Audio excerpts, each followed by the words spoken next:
fato. A ideia de um buraco negro, sendo uma estrela tão densa que nem mesmo a luz pode escapar da sua gravidade, nasceu com Michel e Laplace, ainda no final do século XVIII.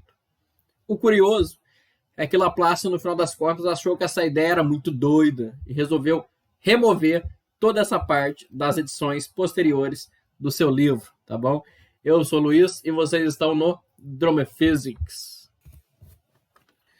Olá, pessoas. Na última aula eu falei para vocês como construir escalas de temperatura, né? Falamos da escala Celsius, da Fahrenheit e também como construir qualquer escala, né?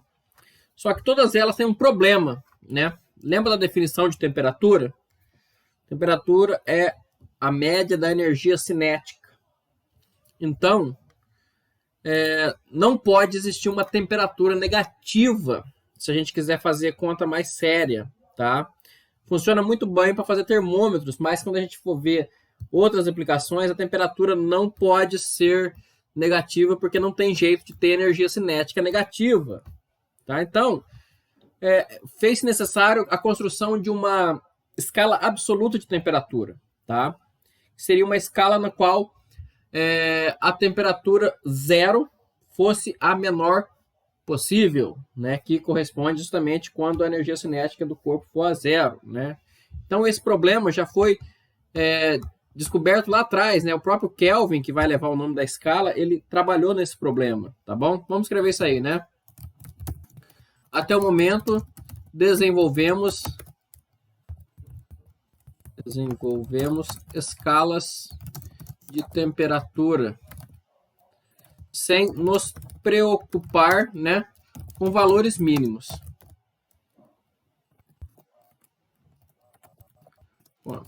Porém, sendo a temperatura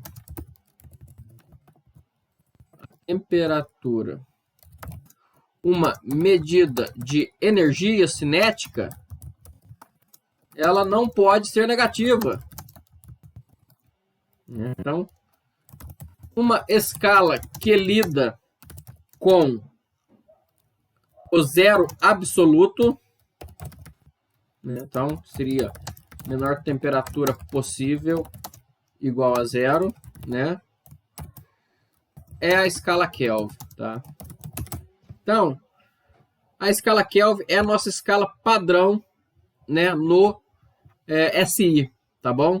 Então no SI, toda vez que a gente falar de temperatura, a gente vai falar de Kelvin, tá?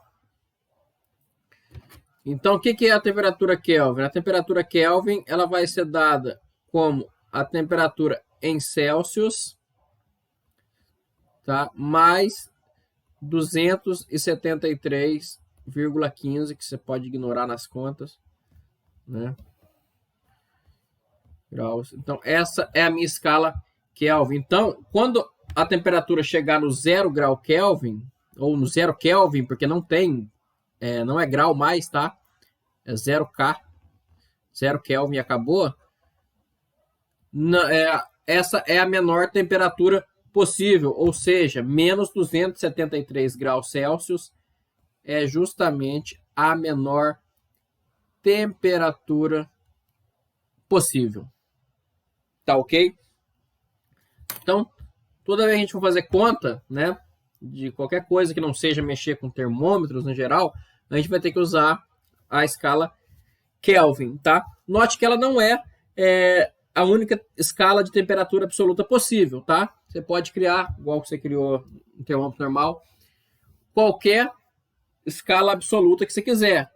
O que você precisa? Você precisa só que o 0 graus da sua escala seja exatamente igual a 0 graus Kelvin, ou melhor, seja igual a 0 Kelvin, tá? Você não pode ter temperaturas negativas.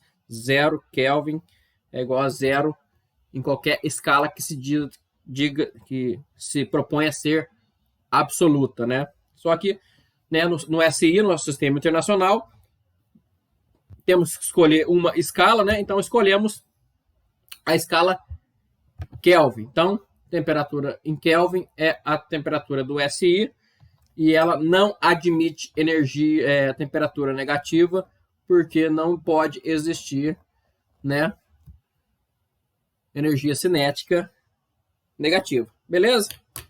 Então, essa é a conversão para a escala Kelvin, né? É isso que eu queria falar sobre a necessidade de uma escala absoluta de temperatura. Vamos falar agora de uma coisa chamada dilatação térmica, tá? Que é um fenômeno já bastante conhecido, tá?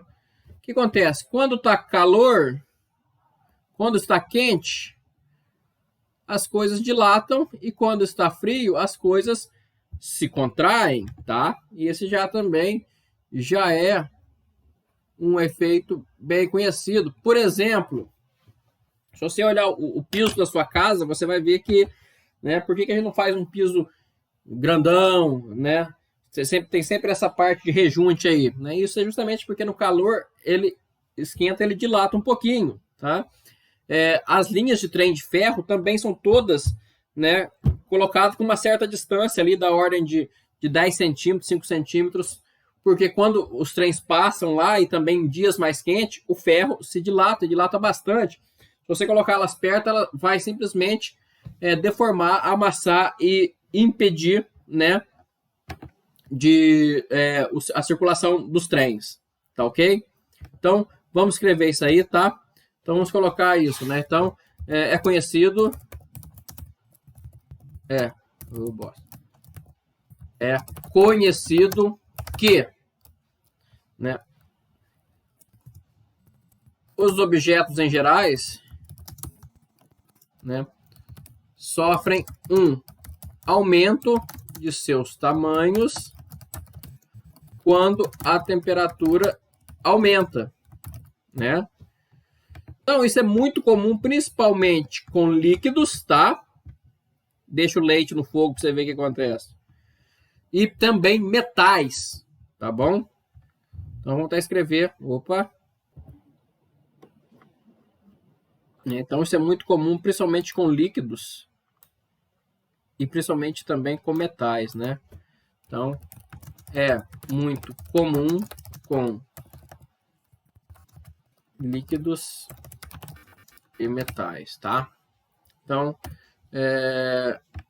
você pode ver, né, que se você aquecer geralmente uma barra de ferro, essa barra vai aumentar o seu tamanho, né? E como é que a gente calcula o quanto essa barra vai aumentar, né? Então tem uma expressão simplesinha aqui, vou colocar só aqui que é uma dilatação linear. O que significa isso? Uma dilatação linear significa que somente uma das dimensões do objeto é relevante. Por exemplo, pega essa caneta aqui, ó, que eu tô na mão. Então essa caneta aqui, todo objeto é tridimensional, né? Porém, claramente aqui, essa dimensão aqui, ela é bem maior do que as outras duas dimensões, né? Então, o comprimento dela é maior do que a sua altura, bem maior do que a sua altura, e também, né, a sua espessura. Então, a gente pode considerar isso aqui como sendo um objeto aproximadamente unidimensional, tá ok? Então, vamos considerar a dilatação linear primeiro, né? Então, o que significa isso? É quando uma das dimensões do corpo é bem mais significante que outras. Por exemplo, um fio, né? É quando uma das dimensões do corpo é bem mais significante que as outras duas, né?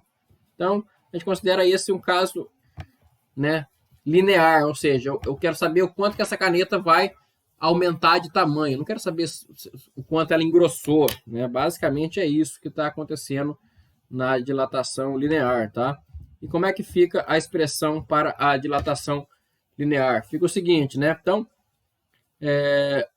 a minha variação no volume, né? Vou chamar de volume não, desculpa. No comprimento, ΔL, é o tamanho original que ela tinha, L0, sei lá, 10 centímetros, vezes o alfa, que é um coeficiente de dilatação linear, vezes o ΔT, tá? Aqui o ΔT você vai poder usar tanto em Celsius quanto em Kelvin, né? Por que isso, né? Então, fica de exercício para vocês descobrir por que isso vale nesse caso. Na verdade, isso vale toda vez que tiver um ΔT, tá? Quando tiver só T, não. Mas quando tiver um ΔT, você pode usar Kelvin ou você pode usar Celsius, tá? Então, este vai ser o meu comprimento, tá? Essa vai ser a variação do meu comprimento, tá? Então, vamos escrever aí o que é essas coisas, tá? Então, vamos lá. Delta L. O que é o delta L? É a variação no comprimento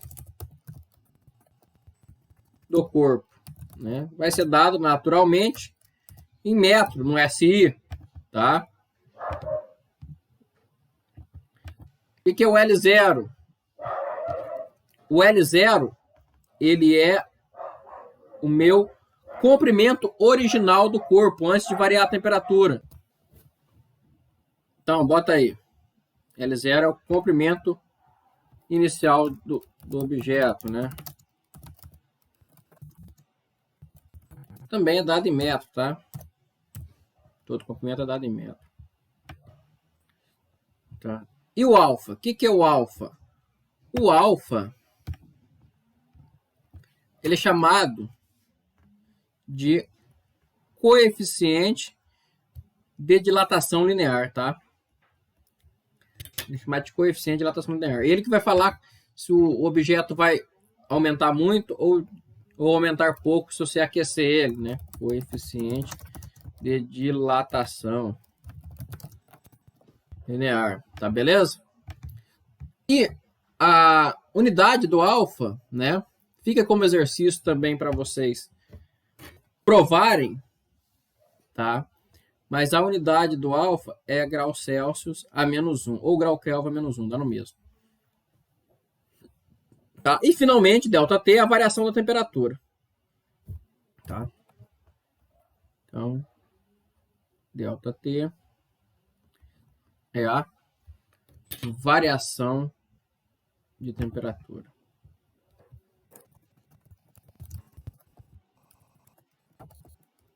Então, se ele estava a 50 graus, foi para 100 graus, o ΔT é 50. Belezinha? Então, essa é uma expressão muito simples, quase ensino médio aqui, né? Só jogar na formulinha e a gente já tem as grandezas todas necessárias, né? Deixa eu só colorir. Opa, espera um pouquinho. Deixa eu só colorir o dilatação linear ali para ficar bonito, tá? Então, vou colorir aqui. Dilatação linear, ó. Beleza? Além da dilatação linear, a gente também tem o que? A dilatação superficial, tá? E a dilatação volumétrica, né? A dilatação superficial é quando tem duas dimensões, uma chapa de metal, tá? Dilatação superficial, tá? Por exemplo, você tem uma chapa de metal, vai fazer uma porta de carro, então ela tem, por exemplo, 1 metro por 1 metro. Então, ali duas dimensões importam, né? Não é só mais o comprimento dela, mas sim a área, tá? Então, na dilatação superficial, o que importa é a área, tá beleza?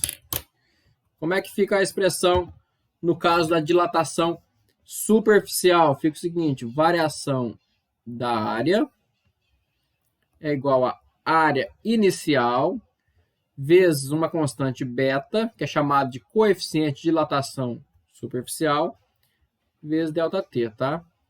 Então, o ΔS aqui é variação da área, tá? E o S0 é a área inicial. Né? O beta é meu coeficiente de dilatação superficial e meu ΔT é minha variação de temperatura, tá? Vamos escrever isso aí tudo bonitinho, tá? Então, ΔS, variação da área. Variação da área. É dado por quê? Ora, metro quadrado. A área é metro quadrado. Tá?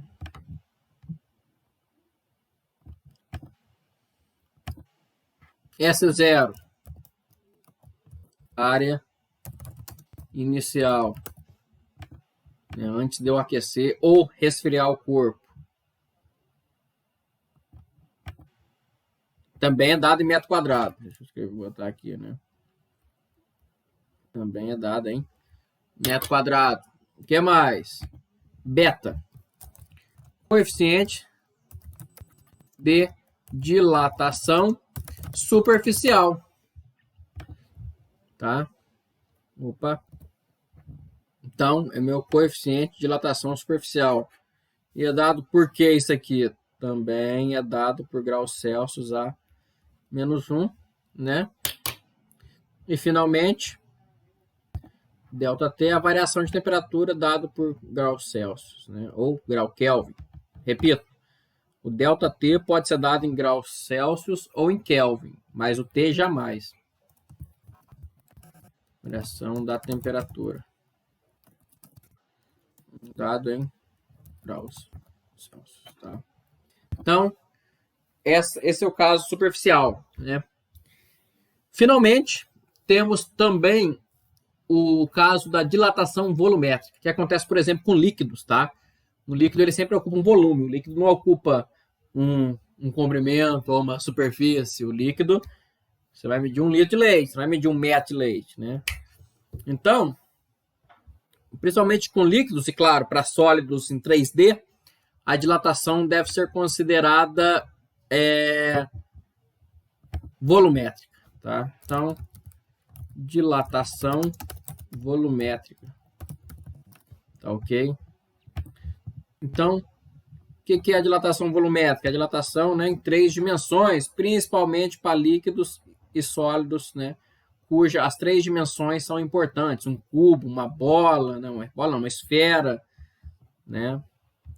Aí a dilatação é dita volumétrica. Então, como é que vai ficar? Vai ficar o seguinte: variação do volume é igual volume inicial vezes 1 gama vezes o ΔT, tá? O que é essas coisas, né? ΔV é a variação do volume, né? V0 é o quê? Volume inicial. Gama é o coeficiente de dilatação volumétrico e ΔT é a variação da temperatura, tá? Então escreve aí, ΔV, variação do volume. Dado em que? Ora, volume, SI, metro cúbico. Então, variação do volume. V0, o que é? Volume inicial. Dado em que? Metro cúbico.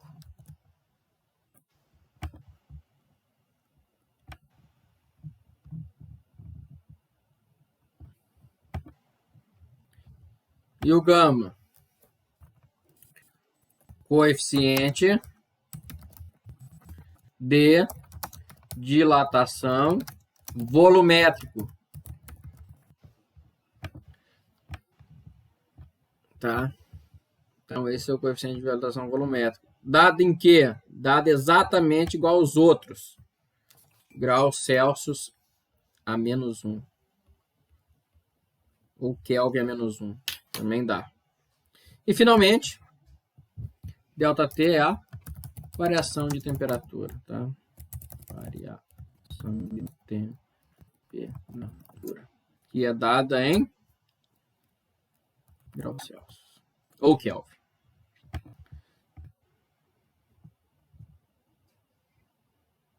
Belezinha? Então, essas são as dilatações possíveis, né? Pode ser superficial, pode ser linear, pode ser superficial ou pode ser volumétrica. Depende, né, exatamente do que você está lidando, né? Temos uma relação bem importante aqui, que é a relação entre alfa, beta e gama. Relação entre os coeficientes de dilatação, tá? Isso é uma coisa bem importante. Eu vou deixar um exercício até para mostrar isso aqui, né, para vocês mostrarem em exercícios, né? Qual que é a relação entre os coeficientes? É o seguinte: o beta ele vale aproximadamente 2 alfa e o gama vale aproximadamente 3 alfa, tá ok? Isso é uma relação que dá para mostrar, né, que é quase igual. Como é que vocês vão mostrar isso? Vou dar um exercício para vocês mostrar isso rapidinho, tá ok? Então, bota aí, exercício. Né? Então, vamos fazer o seguinte. Considere uma chapa de 2 por 2 metros. 2 metros por 2 metros, tá?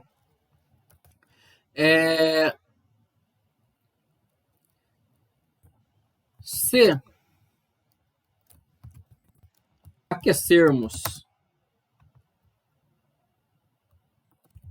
essa chapa em 100 graus Celsius, né? Ou seja, ΔT igual a 100 graus Celsius. Então, se aquecermos a chapa em 100 graus Celsius, calcule a nova área, sabendo que o alfa, vou escrever assim, alfa é igual a 10 a menos 4, tá? Graus Celsius é menos 1.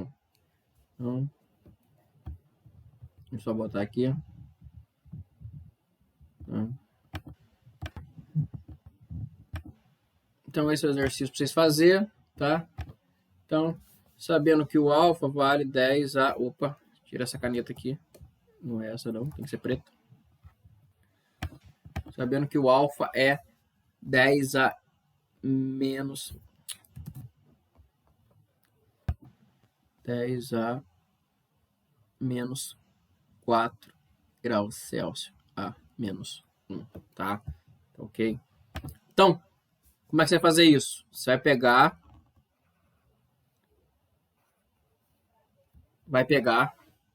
não ficou feio. Vai pegar, achar o beta, que é 2 alfa, e jogar lá, beleza? Depois vai fazer o seguinte, agora as coisas começam a ficar interessantes. Vou colocar aqui, letra B. Calcule as novas dimensões da chapa, né? Através da dilatação linear. Através da dilatação linear. Então, você vai usar aqui ΔL é igual a L0, ΔL é igual a L0, alfa, ΔT, e achar quantos que vale cada uma das novas dimensões. Com cada uma das novas dimensões, né, que você vai calcular, em vez de ser 2, vai ser, por exemplo, 2,2, não sei, vou fazer a conta. Você vai fazer o seguinte, na letra C, calcule a nova área, tá? Multiplicando as dimensões. Ou multiplicando os lados, né? Você vai achar na letra B você vai achar cada um dos lados. E na letra C você vai achar quanto vale a nova área, né? Para você finalmente poder fazer o seguinte, né? Letra D, calcule o valor de beta. Calcule o valor de beta, né? Através da nova área calculada na letra C e da área original, que é 4 metros, né, quadrados. Então, você vai poder calcular, né, o valor de beta e descobrir se esse valor que você tinha usado aqui, beta mais ou menos 2 alfa, o quão bom e quão ruim ele está, tá ok? Não é exatamente igual. Aí você vai poder mostrar que não é exatamente igual. Não vai dar 2 vezes 10 a menos 4. Vai dar uma coisa um pouquinho diferente, tá? Mas você vai ver que é aproximadamente igual. Beleza? Façam isso aí, porque depois que vocês fizerem esse exercício, vocês vão fazer um exercício completamente literal, tá? Vou chamar de exercício 2, que é o seguinte. Seja uma chapa de lados L0. L0. Então, ela tem lados L0. Seu coeficiente linear é alfa. Ponto. Se variarmos a temperatura em ΔT, vou deixar um espacinho para escrever ΔT ali, em ΔT, calcule os pontos. Então, considera o seguinte. Seja uma chapa de lados L0, seu coeficiente linear é alfa, vou até circular botando aqui lados L0, seu coeficiente linear é alfa. Se variarmos a temperatura em ΔT, vou botar de vermelho, vai ficar bem gritante aqui, ΔT, calcule. Letra A. Os novos lados da chapa. Então, os novos lados da chapa. Então, você vai calcular qual é o novo lado 1, o outro lado 2 vai ser igual, porque a gente está considerando uma chapa quadrada, né? Então, calcula qual que é os novos lados da chapa. Letra B. A nova área da chapa e a variação da área, tá? Então, você vai achar aqui quanto que vai valer a nova área e, naturalmente, se você pegar a nova área e tirar a antiga, você tem a variação da área, né? A área original é L0 ao quadrado, é um quadrado. Então, L0 ao quadrado, qual é a nova área da chapa? Então, finalmente, você vai poder calcular aqui, né, na letra C, o valor de beta, tá? Só que para isso você vai ter que desconsiderar alfa quadrado, tá bom? Então, todo lugar que tiver alfa quadrado, você desconsidera. Então, isso aqui chama assim, ordens de alfa ao quadrado. Você vai ver que vai aparecer na multiplicação, você calcular a área, tem que multiplicar, né? Lado vezes lado. Vai aparecer termos que tem alfa ao quadrado. Você vai desconsiderar os termos de alfa ao quadrado e vai me obter qual é o valor de beta em função de alfa, tá ok? Esse é um exercício, ele não é difícil, mas ele é bem bacana de fazer e ele é importante nessa altura do curso, vocês conseguirem trabalhar bem literal, tá bom? Então, essa é a parte de dilatação, tá? A gente viu os 3 tipos de dilatação e esse é um exercício bom de prova, sim. Então, treinem, façam, né? Logo vem lista também para vocês fazerem, botar no cigarro. Então, por enquanto, é isso, tá ok? Então, até a próxima.